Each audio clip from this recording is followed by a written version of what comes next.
Evo nam već i novi gosti koji će najaviti prvu međunarodnu konferenciju za život pod geslom Život, dakle, biraj. Imamo dvoje mladih gostiju koji će nam nešto više reći o toj konferenciji. To su organizatorica međunarodne konferencije, gospođa Petra Milković. Dobar vam dan, dobro nam došli. I mladi gospodin je Ante Čaljkušić. Dobar dan i vama i dobro nam došli. Evo za početak odmah, kakva je to konferencija?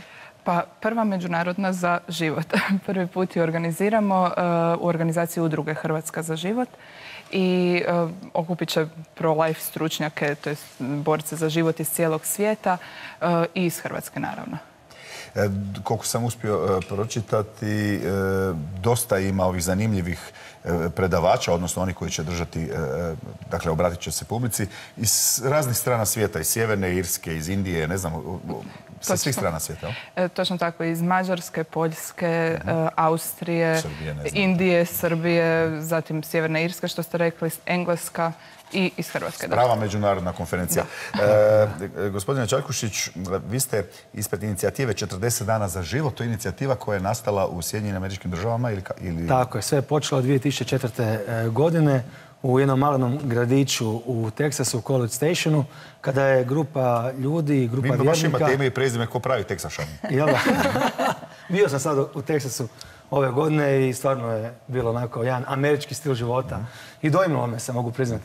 I sve je krenulo iz Amerike prije 10 godina i naglo se proširilo čitavim svijetom. Dakle, u ovoj inicijativi 40 dana za život sudjeluje 750.000 ljudi. To su kršćani svih denominacija, i pravoslavni, i protestanti, i katolici.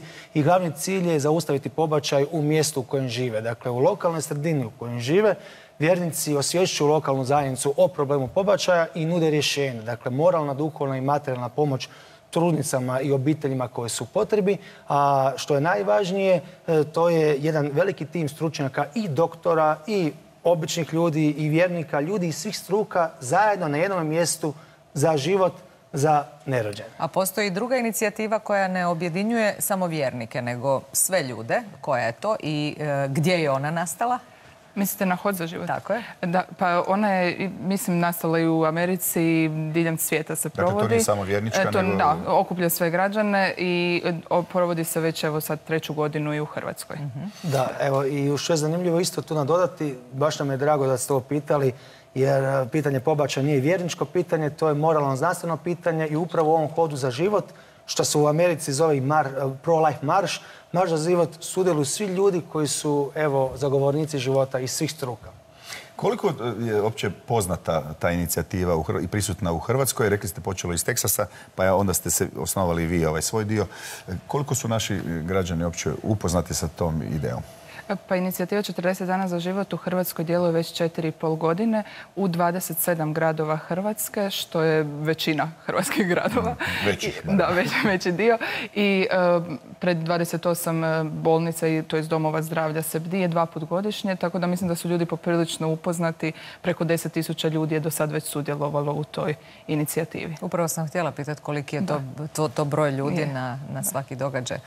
A recite mi, koje aktivnosti pripremate ove godine? Što možemo očekivati? Dakle, ove godine isto, ove jeseni planiramo do sad najrašireniju kampanju 40 dana za život, gdje će se na čak 30 mjesta u Hrvatskoj i vjerujemo da će se i dalje spašavati velik broj djece. Evo u Hrvatskoj znamo sigurno za 50 spašene djece, ali ne samo to, već i par stotina obitelji koje su doživjele istinsko obraćenje i uz udrugu inicijativu 40 dana za život pomaže i udruga Betlehem koja ima 5 kuća, sad će biti uskoro 7 kuća u kojima zbrinjavamo trudnice koje su bez krova nad glavom. Dakle, mi njima omogućavamo da rode, da imaju dostojanstven život, da se zaposle, a isto tako da onda poslije mogu same stati na noge. Tako ako me pitate što planiramo, ponavljamo isto. Dakle, 2 kampanje, ali uvijek hoćete još i nešto nove novo. neke kuće otvoriti, kad ste rekli da imate 7 možda? Da, ma sad smo stali na broj 7 jer stvarno, evo, nikad kuća nije puna, uvijek prolazi puno tu žena.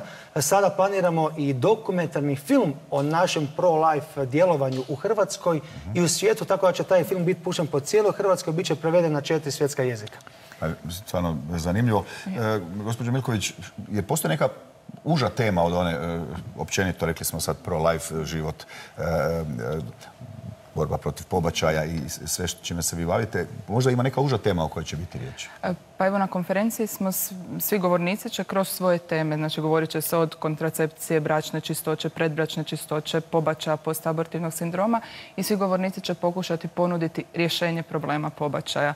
Znači iz svoje struke bit će i ginekolozi i drugi liječnici, tako da na različite načine, znači rješenje problema pobačaja je onako glavni cilj. A sad pitanje za oboje. Jeste li zadovoljni ključnim društvenim i političkim temama u hrvatskom društvu? Ako jeste, zašto? Ako niste, što biste mijenjali? Evo, raspravom. Pa dosta je dobro i pohvalno što se sve više i više govori o ovim temama. Evo konkretno o temi pobačaja. Kroz zadnje 4,5 godine zaista možemo vidjeti na svim i televizijama, medijima da se o tome priča. I hvala evo i ovoj emisiji što ste nas pozvali da se i taj glas čuje i da se priprema nešto za život. Da, i zapravo kad gledamo tu konkretnu temu, vidimo da je dobra došla na jedno mjesto na kojem treba biti. Ovdje je u pitanju ljudski život. I onda mnogi odu linijom manjeg otpora misleći da je sad situacija katastrofalna, kako će te žene živjeti, kako će ta djeca rasti. No mi, vjernici, evo s vjerničke strane, odlučili smo reći jedno veliko da životu. Ali to da ne podrazumijeva samo idemo mi moliti i postiti za prestanak pobačaja, već nudimo konkretna rješenja, konkretne alate i način pomoći i rješavanja tog problema. Tako da vidimo da će kroz ovu godinu i sljedeću godinu ova tema biti još zastupljenija i ja vjerujem da će sve veći broj ljudi u Hrvatskoj biti osvješćeni o tom problemu. Primjerice, mnogi ne znaju da djetetovo srce kuca već s 18 dana i da već u prvim tim tjednima trudnoće, to je prva 2-3 mjeseca, vidimo da se razvijaju prsti, da se razvijaju moždane vijuge kasnije. Dakle, to je cijeli jedan organizam što su znanstvenici potvrdili. Dakle, vidimo da će uvijek, evo, ta tema biti doći na jedno mjesto na kojem treba biti.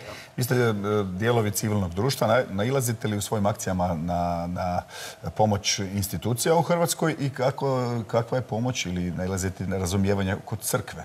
Vi ste laici, ne? Da, mi smo laici i stvarno imamo veliku podršku Katoličke crkve u Hrvatskoj i svećenika župnika i biskupa, ali je inicijativa, ovo što ste rekli, laička. Što se tiče institucija, surađujemo normalno i sa policijom i sa svime s kim trebamo surađivati u određenim situacijama, tako da za sad sve funkcionira jako dobro. Ante, kakva je situacija u Hrvatskoj, možete reći, ali kakva je situacija u Americi? Pa situacija u Americi je bila jako problematična prije 40 godina kada je taj zakon stupio na snagu i u zadnjih 10 godina, 15 posebno, je pro-life zalaganje raslo. Evo, primjerice, na jednu kliniku za pobačaje postoji 5 savjetovališta za trudnice. Mi u Hrvatskoj sad imamo nekoliko savjetovališta za trudnice, uskoro jedno otvaramo u Splitu. Dakle, vidimo u Americi da se preko 100 klinika za pobačaje zatvorilo zbog djelovanja ljudi koji su rekli da životu i da se sve veći broj ljudi formiraju te susrete zajedničke na kojima izmjenjuju mišljenja, na kojima se onda donose odluke da se ta savjetovališta prošire cijelom Amerike. Evo, vidimo sada, mi nismo političari, ali vidimo da se na političkom planu promijenilo nakon što se vidjelo da se dijelovima djece trgovalo. Dakle, radila se jedna industrija pobačaja, ti dijelovi djece se prodavali po cijelome svijetu i vidimo da su ipak i tu političari prepoznali da to nije dobro i zaustavili su financiranje određenih, dakle, tih grupa. U Hrvatskoj vidimo, hvala Bogu, da nije došlo do tako velikoga zla, dakle, takve jedne velike industrije, ali pomaci su vidljivi, pomaci su veliki, jer ovo pitanje na kraju mi vjerujemo da će se riješiti ako cijeli hrvatski narod stane zajedno i da u svakom slučaju individualnom za ženu možemo naći odgovor. Mi vjerujemo da imamo odgovor na različite probleme u različitim životnim situacijama žena. Ja sam uvjerena da ste vi još štošta toga otkrili u Americi. Vaše putovanje je bilo nedavno, to ćete nam otkriti nekom drugom prilikom. Gospođo Milković, a što kažu zemlje iz kojih dolaze vaši predavači? Kakva su njihova iskustva? Pa kako u kojoj zemlji? Evo, u Sjevernoj Irskoj konkretno trenutno se priprema referendum. Kod njih je... Oni su pola-pola, ne? Pola protestanti, pola katolici. Da, ali kod njih je, oni su u tom dijelu Velike Britanije, Sjeverna Irska pripada Velikoj Britaniji, međutim tamo je pobačaj ilegalan i sada se pripremaju za veliki referendum i evo, nadamo se da će uspjeti sačuvati taj ustavni dio da se zaštiti svaki ljudski život. U Mađarskoj je drugačije, u Indiji pak imaju jako velik problem sa pobačajem djevojčica, samo zato što su djevojčice. Engleska ima pak svoje zakone koji su skroz drugačiji. Srbija, nažalost, ima iznimno visok broj pobačaja, tako da baš različite perspektive ćemo čuti na ovoj konferenciji. Zanimljivo, čućete različite perspektive, samo još nismo čuli gdje ćemo ih svi zajedno čuti, gdje se održava konferencija. Konferencija se održava u Zagrebu, u hotelu Westin, u centru grada. Od ovog petka, 27.4. do nedjelje, 29.4. Koliko sudionika, koliko predavača? Otprilike 100 sudionika i predavača, znači jedno 15-ak, tako. Odlično. Želimo vam uspjeh i onda ćete nam prenijeti sva vaša iskustva u nekom novom susretu. Hvala.